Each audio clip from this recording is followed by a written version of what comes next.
2024 is about to be a huge year for Elly De La Cruz.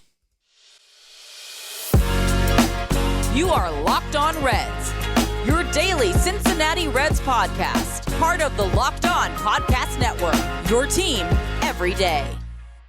You are Locked On Reds, and my name is Jeff Carr. I am a lifelong addict and fan of the Cincinnati Reds, and I've turned that addiction into information for you. I want to thank you for making Locked On Reds part of your day. Locked On Reds is, of course, part of the Locked On Podcast Network. We are your team every single day, all throughout spring training. We were all throughout the offseason. We're going to be with you all throughout the season. This is now my 6th year covering the Reds on a daily form here on the Locked On Reds podcast, and I'm happy to be bringing it to you. On today's podcast, Elly De La Cruz is a budding superstar, and I will hear no other point. I'm going to tell you why. And we're going to talk about, is Noelvi Marte the opening day third baseman for your Cincinnati Reds?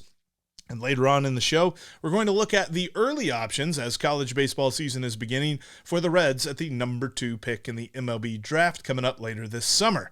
Before we get to all of that, I want to let you know today's episode is brought to you by FanDuel. Make every moment more. New users can get $150 in bonus bets with their first winning $5 wager. Just go to FanDuel.com/lockedon to get started.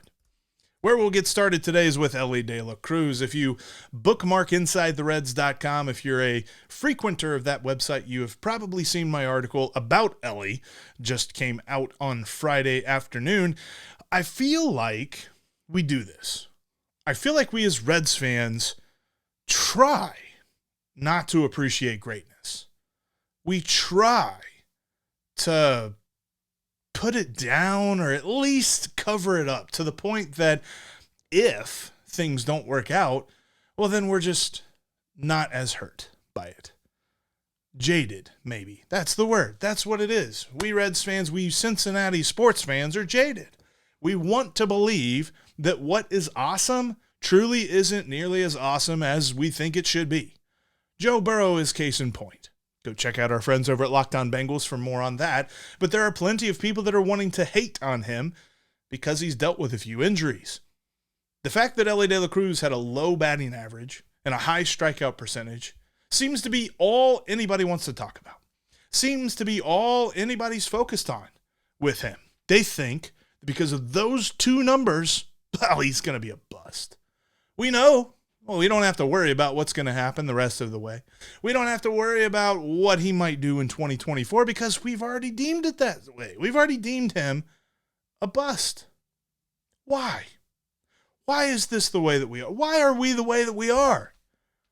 And I include myself in some of this, although I am far more optimistic than most. But I am far too optimistic to believe any of the slander, any of the nonsense that has been said about Elly De La Cruz this offseason. Charlie Goldsmith put it succinctly in an article that he wrote. Elly has had an amazing offseason. Coming into this offseason, David Bell knew what Elly had to do. But he didn't poignantly tell him, get a better swing. He was able to kind of coach him along. This is how you work every single day during the offseason to become a better player. This is how you work every single day in the offseason to get yourself, get your body, get your mind ready for the 162. The season in Major League Baseball is unlike any other sport. It's a tired old trope, a cliche, all this other stuff, but it's true. It's a marathon. 162 games ain't nothing to shake a stick at, or a bat, or a glove. And Elly found that out last year. Now, he didn't play all 162. He played just a shade under 100 games, but even that was a lot. And that was at the major league level. He still played some in the minor league level before that. It's so many games that there really is nothing that can prepare you for it. So he, like Andrew Abbott, who we are so quick to say, well, Andrew Abbott was tired. Andrew Abbott was fatigued. Fatigue really was a factor for him. And that's why his performance fell off a little bit. For some reason, we do not give Elly that same explanation.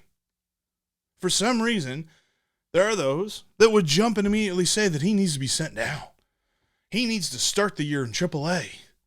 He is not one of the best 9 on this team. First of all, anybody that says that is dead wrong. Okay? That's only coming from inside the house. The call is coming from inside the house. Everywhere else, when people are looking at Elly De La Cruz, they see the star of this team. And you're going to say, well, Jeff, how can a guy with a batting average and this high a strikeout percentage be the star on this team? If that's who you think Elly De La Cruz is, I welcome you to watch him very closely this year. Dude's going to go crazy because you're focused on the wrong thing.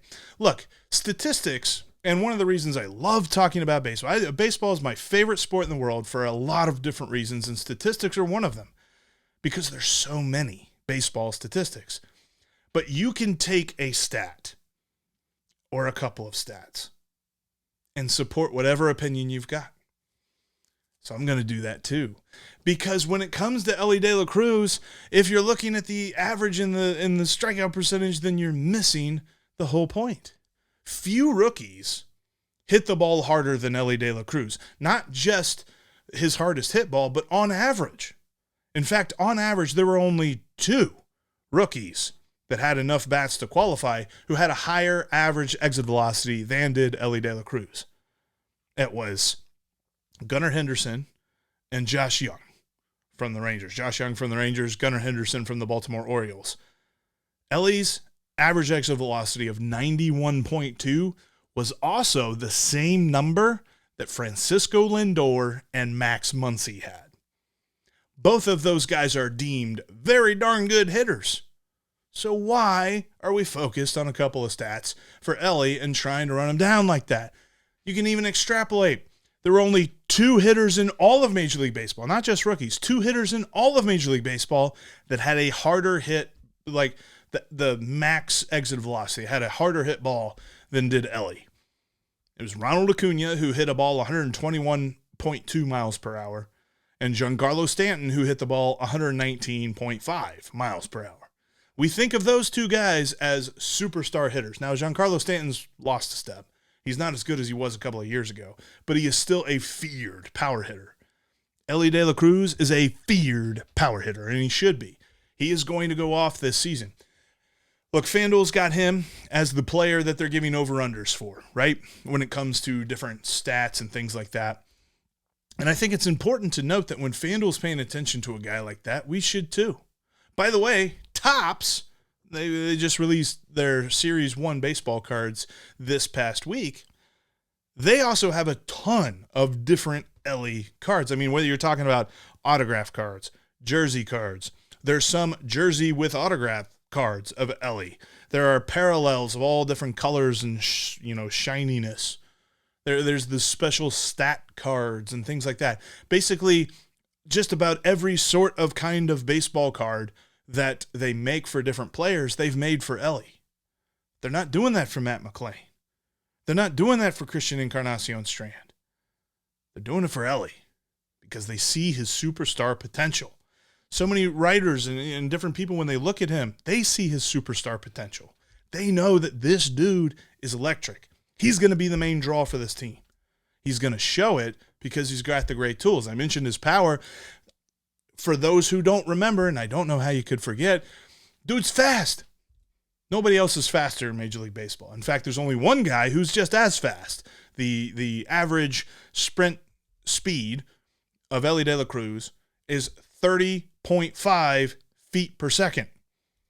The only guy that matches him is Bobby Witt Jr. for the Kansas City Royals, and nobody's faster than Elly.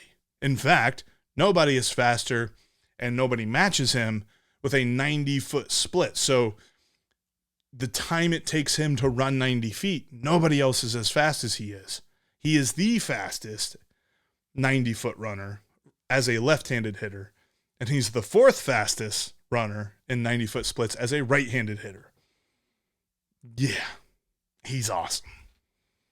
Elly's going to be fantastic. The offseason that he's had, spending a lot of time with Juan Soto, seeing how a guy like him who is at the top of his game, who is one of the best in the major leagues, conducts his everyday business, and then molding that into his own routine, Elly has been working so hard for this year. He's coming into camp, hitting the ground running, and I can't wait to see what he's going to do during the season. You know, there's another guy that I can't wait to see, but he came into camp hurt. We got a little bit of an update on Noelvi Marte. Is he going to be the opening day third baseman for your Cincinnati Reds? We'll discuss that coming up next. Before we do that, though, I want to tell you about one of today's sponsors because today's episode is brought to you in part by Backblaze. You know, in this digital world, the new frontier that is all computers and information and stuff like that, data is king, and you need to protect your data. The best way to do that is with Backblaze because they have made it their mission to make it easy to store, use, and protect data. They protect all the data on your machines automatically. Backblaze offers multiple resources, including restore options for rapid recovery in the event of data loss or ransomware. Start with a free trial today and then get unlimited cloud backup for Macs, PCs, and businesses for just $99 a year. Just go to backblaze.com/LockedOnMLB. You can access your backed up data from anywhere in the world using Backblaze's web app or their iOS and Android apps. Few data protection services have the recommendations that Backblaze does. In fact, they are recommended by the New York Times, Inc. Magazine, Macworld, PC World, LifeWire, Tom's Guide. So many places are saying to check out Backblaze. Receive fully featured, no-risk free trial at backblaze.com/LockedOnMLB. Go there, try it out, start protecting yourself from potential bad times. That's backblaze.com/LockedOnMLB. Thanks as always for making Locked On Reds your first listen every single day. Everydayers, coming up on the next show, spring training rages on. We are getting closer and closer to the first spring training game. What should you watch for this spring training? There's plenty. We'll get into some of it on the next podcast. And before we jump back into Noelvi Marte and his opening day aspirations, I want to remind you that you can check out Locked On Sports 24/7 because Locked On has launched the first ever national sports 24/7 streaming channel on YouTube. Locked On Sports Today is here for you 24/7, covering the top sports stories of the day with the local experts like Steve and myself of Locked On, plus our national shows that cover every single league. Go to Locked On Sports Today on YouTube and subscribe to the first ever national sports 24/7 streaming channel. All right, Noelvi Marte, we touched on this a little bit in the offseason. Suffered a hamstring injury during winter ball. He was playing winter ball, trying to stay fresh, trying to stay loose for spring training, and he strained his hamstring. In fact, it was reported that he has a grade 2 hamstring strain. Now, they do not believe this will affect his timeline for opening day. They did, however, say he will miss the first 5 spring training games. It's worth noting that most of the time in your first couple of games, you really only play a few innings anyway. I'll be interested to see where he's at as we get into about, mid-March, because if he's still only playing a few innings, then maybe we do see him miss a little bit of time. But Noelvi Marte, you will remember, is on a hitting streak. So if he is the Reds' opening day third baseman, he will enter the game with a hitting streak. 16 games to be exact. He was ending the season on a very high note. So I think there's a lot of us, including myself, that are very bullish on him. There are some folks, and I've seen in the comment section, that are saying that he absolutely needs to be their everyday third baseman. Elly, everyday shortstop.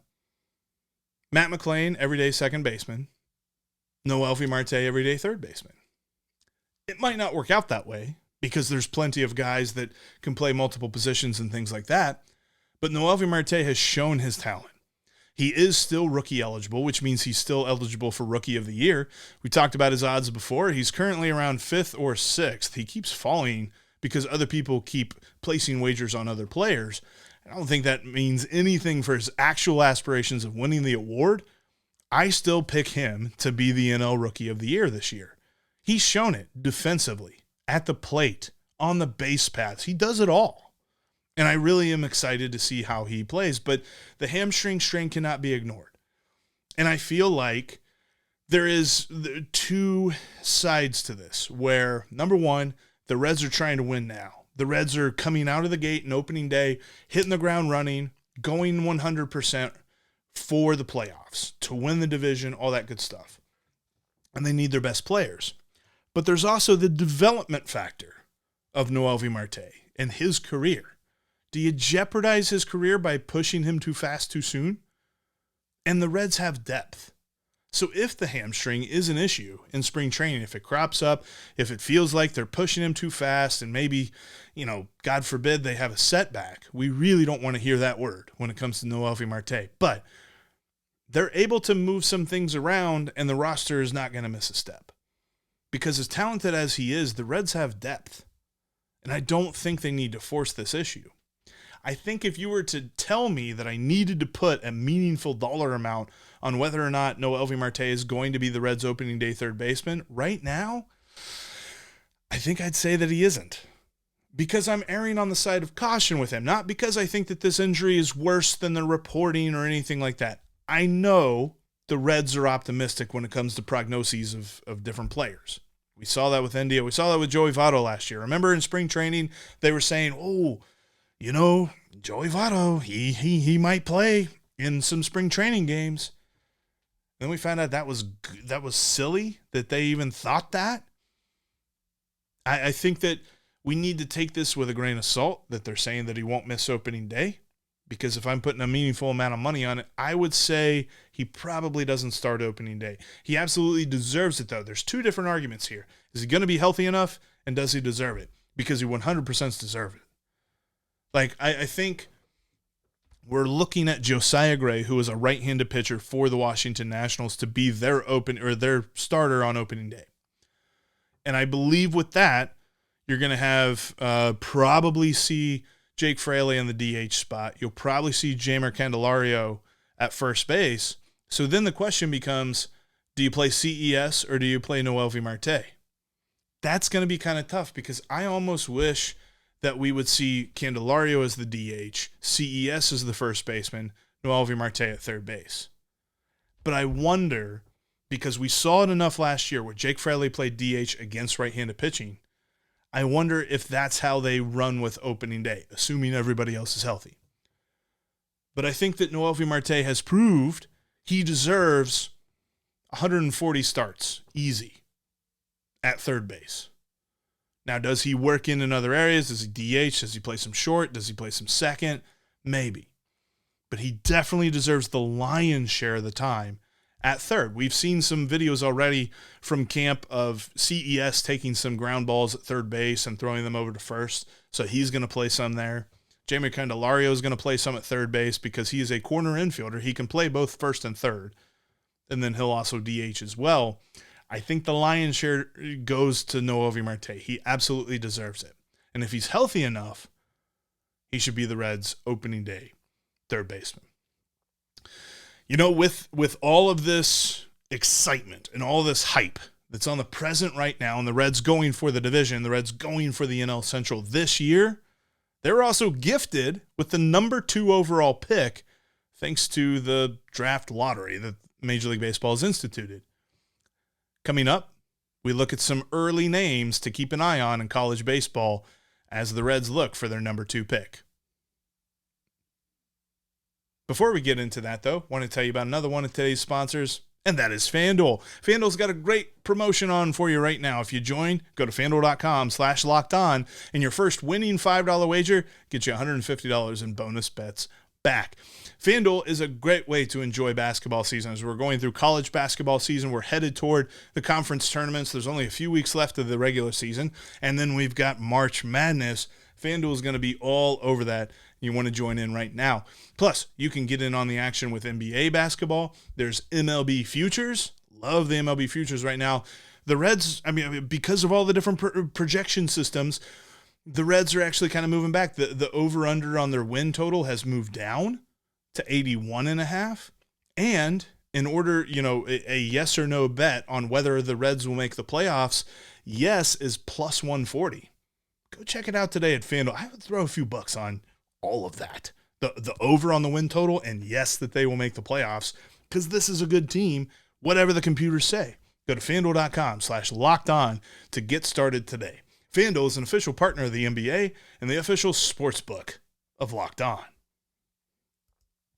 Remember, in between episodes, you can follow us on Twitter. You can follow me at Jeff Carr with 3 Fs, and you can follow Steve at S. Offenbaker with 2 Fs. Steve will be back with us on Monday. He just wasn't feeling all that great today and had to split up the live show, so this part's not live. We did a live Q&A. If you missed that, go check it out. Had a lot of great content there.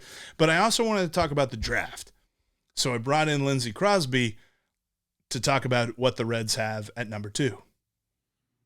All right, to wrap up today's show, I wanted to bring in Lindsey Crosby from Locked On MLB Prospects because as much as the Reds are focused on this season, as much as the Reds are focused on trying to win the NL Central, get a playoff spot, get to October, they also have the number 2 overall pick, #thanks lottery. So there's lots of options for the Reds to not only improve in the present, but also improve for the future, because there's 3 big names to know. And then we may try to stretch outside those top 3.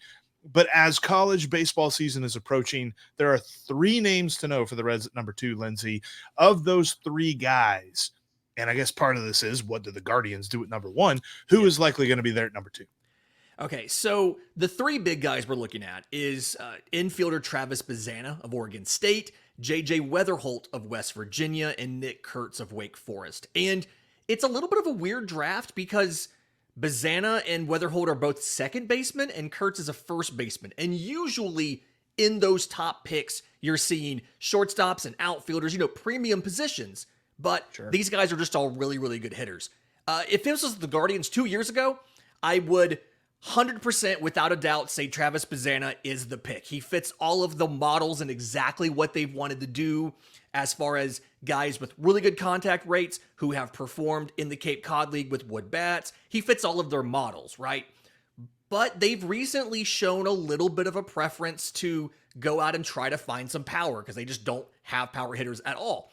So the odds, it feels like you're going to get either Nick Kurtz, the first baseman, at number 2, or one of those 2 middle infielders, Bazzana or Weatherholt. And so it really comes down to which talent are you more impressed by? Which tool are you more impressed by? Because probably the 2 best hit tools in the draft are Weatherholt, and then I think Kurtz. A lot of people say Bazzana, but the best power tool is also Nick Kurtz. And then there is an outside possibility, we'll get to it in a second, there is an outside possibility that Jack Caglione of Florida becomes your option inside the top 3 because he's both a pitcher and a hitter, and he could theoretically be really good at both. That's an intriguing notion. And I don't know, I think part of me is just really enthused. I know Nick Kurtz, the power, like you said, the tool is amazing. He's hit a gajillion billion home runs in college. So just to kind of extrapolate that out, I want to see exactly how many he hits at Great American Ballpark. So I think just not having a whole lot of deep knowledge about the other options there, Nick Kurtz is kind of the guy who jumps out the most to me. Who's the guy for you? Well, the power for Kurtz does really stand out. So the 90th percentile exit velocity for Nick Kurtz, and caveat here is this is a metal bat or composite bat number. This isn't a wood bat number. The MLB average with wood is 103 and change for your 90th percentile exit velo. Nick Kurtz is sitting at 109. Now, again, it's metal, but you take a couple miles an hour down from that, you're still looking at a plus power hitter. So the power stands out to me. But then honestly, you look at a guy like a J.J. Weatherholt, and he's not going to give you the defensive versatility of a guy to play shortstop. But this roster, thankfully, you have multiple options who could do that. What I like about J.J. Weatherholt, he's a career 381 hitter, but his contact rates are over 90%. So overall contact is 90.5, and in the zone, 94% contact. He's just a contact machine. And the power's not bad, right? He can get to a ball, but the whole thing is he's going to keep everything moving. He's going to get balls in play.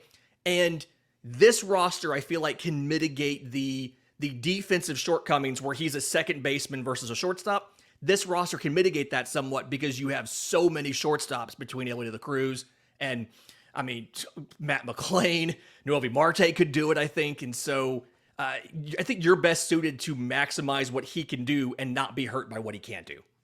And depending on how quickly he would move through the system, I mean, being a top, being the number 2 pick in the draft, you would expect it to be kind of fast. But even that, still, you're probably talking about the same time frame as when Edwin Arroyo comes up. That's another shortstop that he doesn't have to worry about playing that shortstop position. I do wonder a little bit, because this is always a debate that I've seen. I don't necessarily know that I feel one way or the other about this. Is it easier to pick a guy with power and teach him plate discipline, or pick a contact guy and for him to gain power? Oh, that's a really good question. So the way that I look at it is, which one of those can be fixed by just like sheer force of will, and which of those the guy has to, demonstrate improvement. So like, if you don't have enough power, there is a certain amount of physical projection that we can put on you by a really rigorous workout routine, right? But if you have a ton of power and you're not making a lot of contact, there's usually multiple reasons for that. It may be swing decisions. You may be getting fooled by pitches that start in the zone and come out of the zone. It may be you're mechanically getting beat on something like an inside fastball or a high heater. It may be you're recognizing it, but the decision, you can't pump the brakes on the swing in time. And so I would rather take a guy that's a really good hitter, know that our ballpark can help mitigate some power issues somewhat, and that we have a limited ability to improve his bat speed and improve his power, versus taking a guy that has a massive power tool and can't necessarily hit enough. Because like, everydayers on my show have heard this a lot. Your power tool is only as good as your hit tool. It doesn't matter how hard you hit the ball if you can't hit the ball. So if it's me, I'm taking the contact guy and getting a little better power out of him. But you can also look at the Cleveland Guardians as an example of a team where that's not really worked at the major league level to get them good production, because they just have such little power production at the major league level. Now, that makes a lot of sense. And I think there's a lot of people that are wondering this a little bit. The Reds just spent a top draft pick on Rhett Lauder. They've picked high the last couple of years, and they've kind of gone pitching with most of it. What are the chances that there's a pitcher available? I've seen some folks assuming that the Reds may even go back to the Wake Forest well and go look at Chase Burns at number 2. And honestly, there's a lot of Wake Forest pitchers. Like, this could have 5 Wake Forest first-round picks, including their entire rotation. Chase Burns, Josh Hartle, the lefty, and Michael Massey, the righty. So I think all these guys are first-round picks, but right now, none of them really profile as the top of the first round. And I think you're kind of hurt here by being so high in the draft and being like the very, very top. It's very rare. I think last year kind of made people think that taking a pitcher in the top 3 or top 5 is normal and standard, whereas Paul Skeens was seen as a generational type talent. And I think that's the reason why he went number 1 overall. Usually you're seeing hitters there and pitchers are the next tier behind them. There is a possibility if Burns answers some of the questions that we have, and we know that the Wake Forest pitching lab, we saw what it did with Rhett Lauder. We know the Wake Forest pitching lab can build pitchers and can make them into the best version of themselves. There is a possibility of him becoming a guy that's worthy of a 2nd overall pick. But to me, I would much rather take the hitter there and turn around and pick up pitching in the back of the 1st and the 2nd round and the 3rd round versus taking it at the very, very top. Because if nothing else, that's a very large financial investment. And one elbow injury can ruin that entire thing. Whereas for a hitter, typically you don't see those career-altering injuries like that. And the last time the Reds, well, it's not as if they're picking this high all the time, but the last time that the Reds picked number 2 overall and they took a pitcher, his name's Hunter Green. He's actually pretty good, and he's got some upside to him. He's not bad. I wonder a little bit, because the more and more that I think about it, I think it's between Kurtz and Weatherhold. I think you're right. I think Bazana's probably not going to be there. The two-way nature of Caglione, what does he have to show in college? Or is there anything at this point that he can show to prove that he sticks on as a two-way player? Is it just something that you draft and you have to figure out a little bit in your own farm system? I think it's something where he needs to show the major league viability of both paths. Because like it's very obvious right now, if you have him focus on one or the other, he has a very good chance of being successful. When you look at him as a hitter, his 90th percentile exit velocity last year was 113. It's legitimately some of the best power in all of college baseball. But he also showed issues with chasing some pitches out of the zone and some swing and misses there as well. So 40 home run bat, but some issues. Pitching, he showed the fastball has fantastic velocity, 99, 100. He's got a slider that is above average, I think, right now.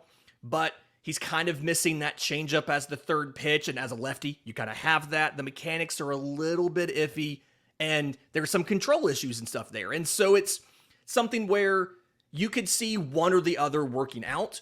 But I think based on some of the early stuff I've heard, and I haven't seen Florida play yet, they play in just a couple hours at the time that we record this. I've heard that he's really cleaned up the mechanics this year. And so if he can show the ability to flash 40 homer upside, but also be a little more consistent in the zone on the mound, I think you're really looking at a guy that could jump up into that top group. And I actually talked in December about what does it take for Jack Caglione to be number one overall. So that's back in the feed. We had D1 Baseball's Mark Etheridge on, so go find that on our channel. Great episode. We talked about Jack Caglione. He could do it. He has the talent. It's just a matter of which of the two is going to step up enough to give us the belief he could do both if he wanted. This is just the first of many. It's an early look at what the Reds are going to do at the number 2 pick in the MLB draft. And again, like you said, college baseball is just starting up. Some of this might change. There might be a name that we're not ready for, jumps into the conversation, but it sort of feels like it's between J.J. Weatherholt and Nick Kurtz. Definitely going to be talking about this more as it goes along. And you can keep up every single day with the draft, with college baseball, with minor league baseball on Locked On MLB Prospects with Lindsay. And if you don't already do it, I don't know what you're waiting for. Go check. That'll do it for this edition of the Locked On Reds podcast. Thanks so much for checking us out here today. Like I said, coming up on the next podcast, we're going to continue looking at spring training as games approach. There's plenty to watch with this team. We're going to tell you exactly what to keep an eye on as games get going next weekend. But until then, you can bet that we are going to be Locked On Reds every single day.